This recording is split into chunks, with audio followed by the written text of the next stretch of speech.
Ils disent qu'après 35 ans de mariage, on se connaît par cœur. Que la confiance s'installe, solide comme du marbre. Ce qu'ils oublient, c'est que même le marbre s'érode. Lentement. Silencieusement. Jusqu'à ce qu'on confonde l'habitude avec l'amour.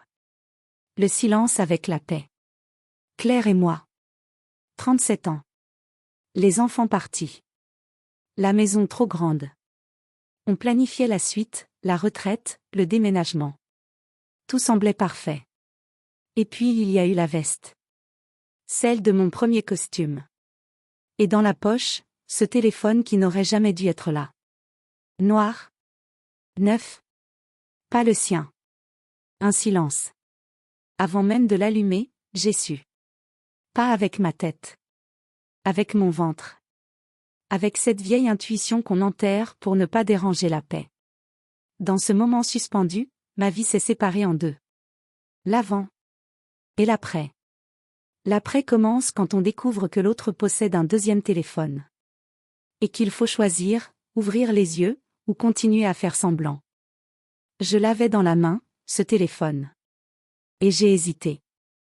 Longuement. Fouiller, c'était trahir. Violer son intimité, devenir ce que j'avais toujours méprisé. Mais ne pas fouiller. C'était trahir nous. 32 ans de vie, de projets, de croyances. À notre âge, on n'a plus peur des disputes.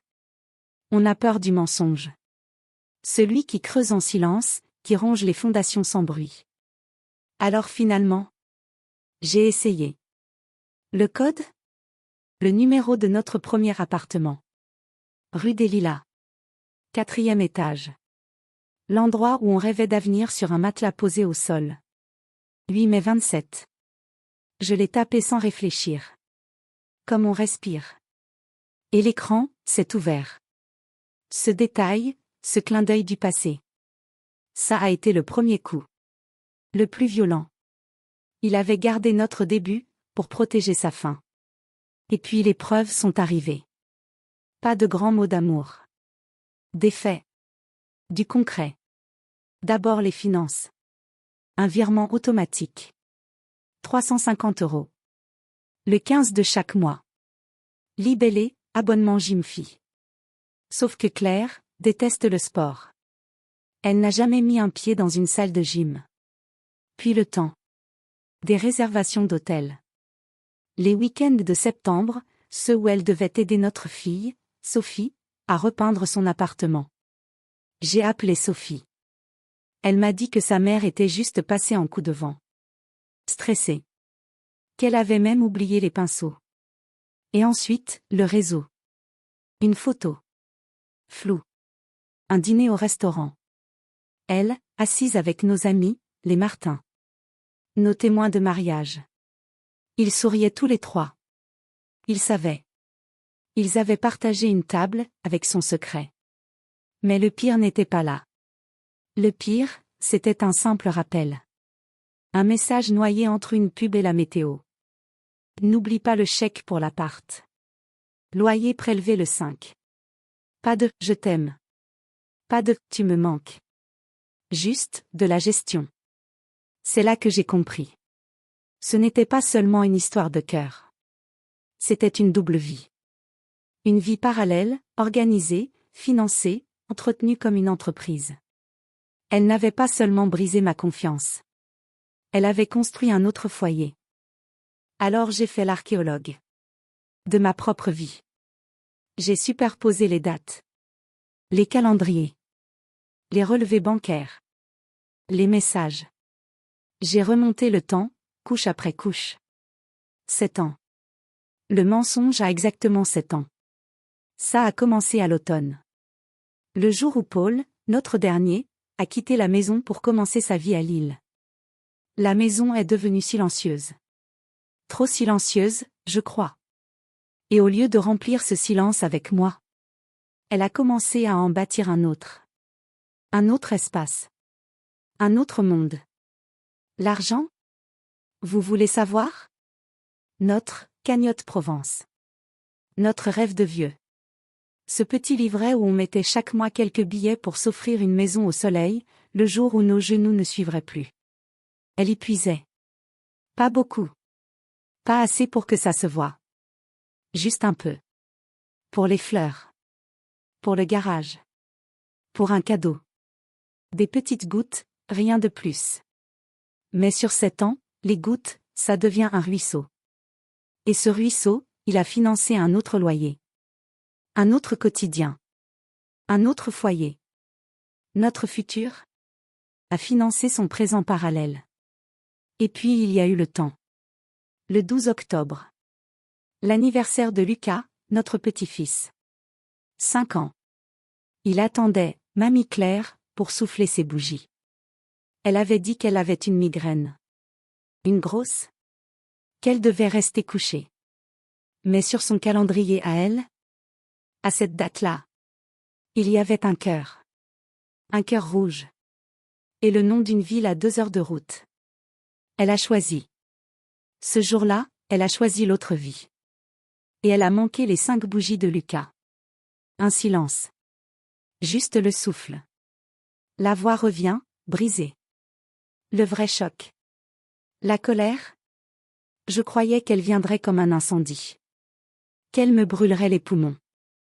Qu'elle me ferait hurler, casser, frapper. Mais non. À la place, il y a eu un vide. Un gouffre. Un sentiment d'absurdité totale. À qui ai-je porté un toast, le soir de nos 30 ans de mariage? À qui ai-je levé mon verre, entouré de nos enfants, de nos amis? À un rôle. À un personnage qu'elle jouait, à mi-temps. Et tous ces matins où je lui préparais son café, en l'embrassant sur le front. Je n'embrassais pas une femme. Je saluais une colocataire de longue date. Une actrice qui répétait ses lignes. 37 ans. Et je ne sais plus avec qui je les ai vécues. La femme que j'aimais.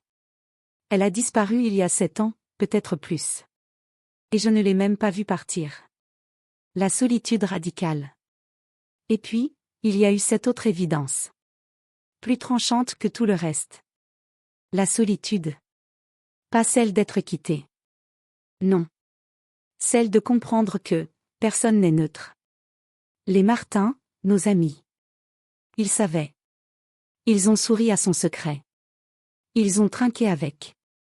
Ils m'ont serré la main le dimanche suivant. Comme si de rien n'était. Et les enfants? Sophie? Paul? Ont-ils senti quelque chose? Ont-ils eu un doute? Ou ont-ils, eux aussi, choisi de protéger leur mère? Ou pire? Sont-ils, comme moi, dans l'ignorance totale? La paranoïa brûle, au début. Le « qui savait », il tourne, il ronge, il dévore. Et puis un jour, il se transforme. En une lucidité glaçante. Pure. Nette. Je suis seule. Vraiment seule. Pas depuis aujourd'hui. Pas depuis l'ouverture du téléphone. Non. Je suis seule depuis 7 ans. Je parlais à un fantôme. Je construisais un avenir avec une silhouette vide.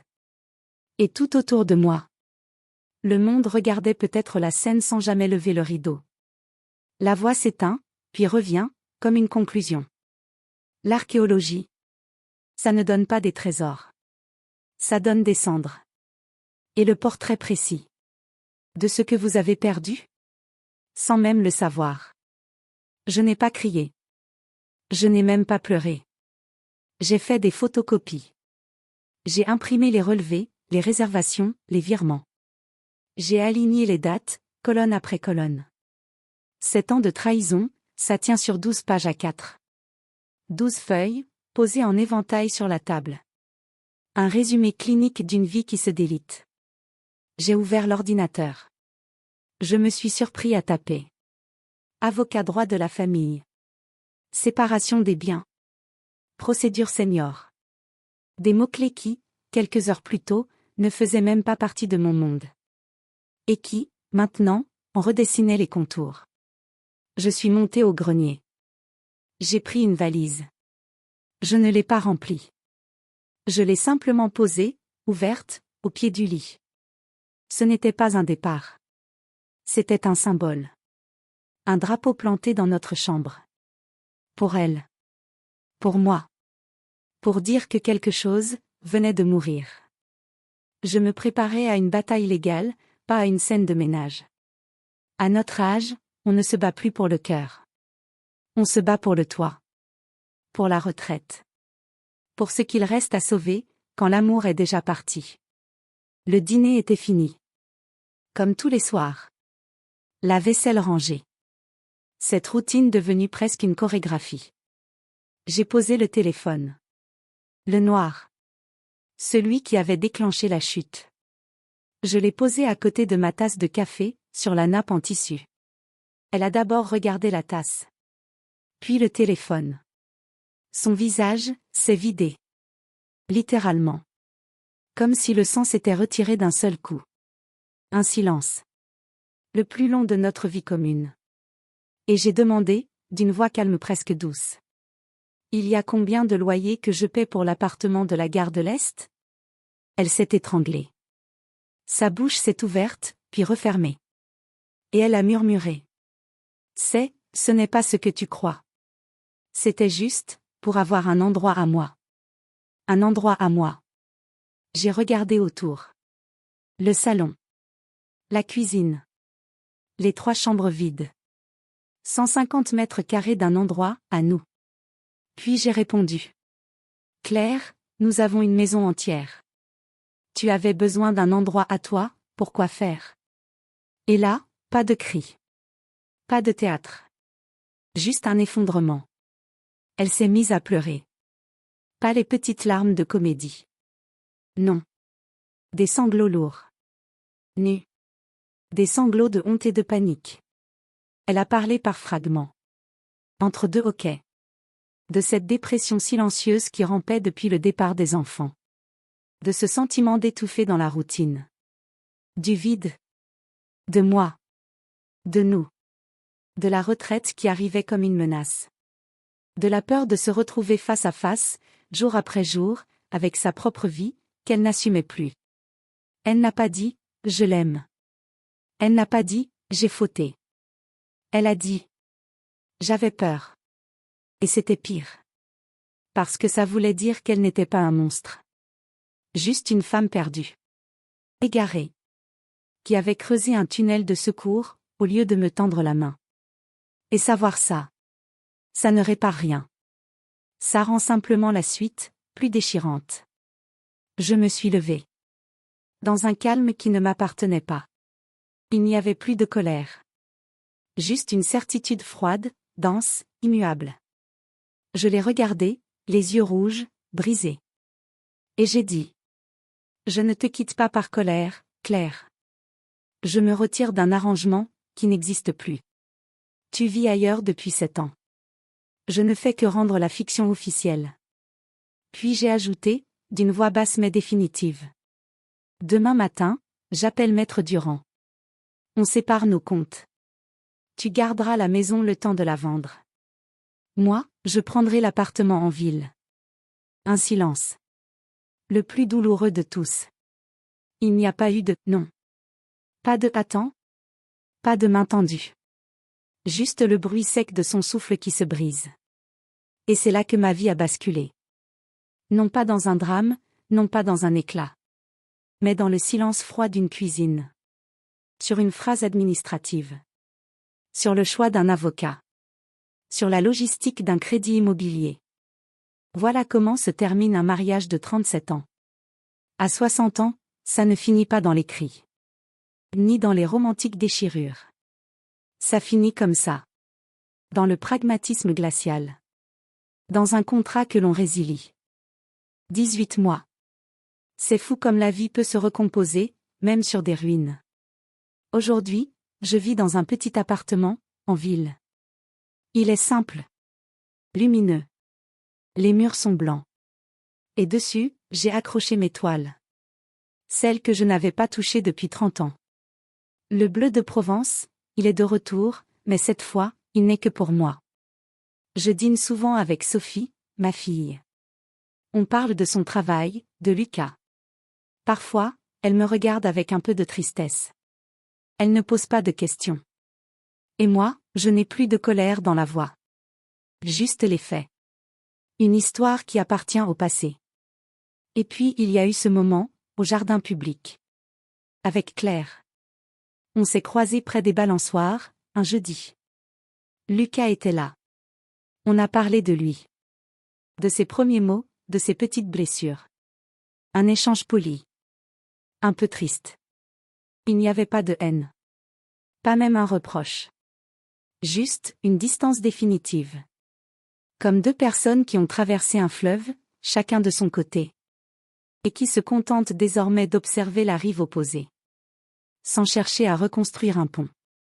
On n'est plus des époux. On est, deux connaissances. Avec un passé lourd. Et c'est tout. Avec le recul, j'ai compris quelque chose. La plus grande trahison. Claire ne me l'a pas faite en aimant ailleurs. Elle me l'a faite, en me laissant vivre, pendant 7 ans, avec un fantôme. En laissant mes gestes, mes projets, mes matins. S'adresser à une silhouette qui n'était déjà plus là. Vous savez, à notre âge, on se dit souvent que c'est trop tard. Trop tard pour changer, trop tard pour recommencer, trop tard pour oser autre chose. On croit que le navire est lancé, qu'il faut tenir jusqu'au port. Mais c'est faux. Ce qui est trop tard, c'est de continuer à faire semblant. C'est d'accepter qu'un silence devienne une conversation. C'est de confondre une longue habitude avec une vie. Alors je vous pose la question. À vous qui écoutez. Interrogez vos routines. Ce café du matin. Ce journal qu'on feuillette sans se parler. Cette télé qu'on laisse allumer juste pour meubler le soir. Est-ce que c'est la paix? Ou est-ce que c'est une prison de velours? Douce. Silencieuse. Mais dont on a oublié la clé. Parce que cette histoire, ce n'est pas l'histoire d'une tromperie. C'est l'histoire du silence. De ces espaces invisibles qui grandissent entre deux lits, entre deux cœurs. Ces vies parallèles qui se construisent, même sans deuxième téléphone. Et si mes mots vous parlent? Pas à cause de la trahison, mais à cause de ce sentiment étrange de vivre côte à côte plutôt qu'ensemble? Alors dites-le. Dans les commentaires. Comment fait-on, après 50 ans, 60 ans, pour redéfinir le « nous » ? Pour retrouver une manière d'être ensemble qui ne soit pas un rôle? Un automatisme? Parce que la vérité, la vraie, c'est qu'il n'est jamais trop tard pour arrêter de faire semblant. Il est seulement trop tard. Le jour où l'on s'est oublié soi-même. Merci de m'avoir écouté.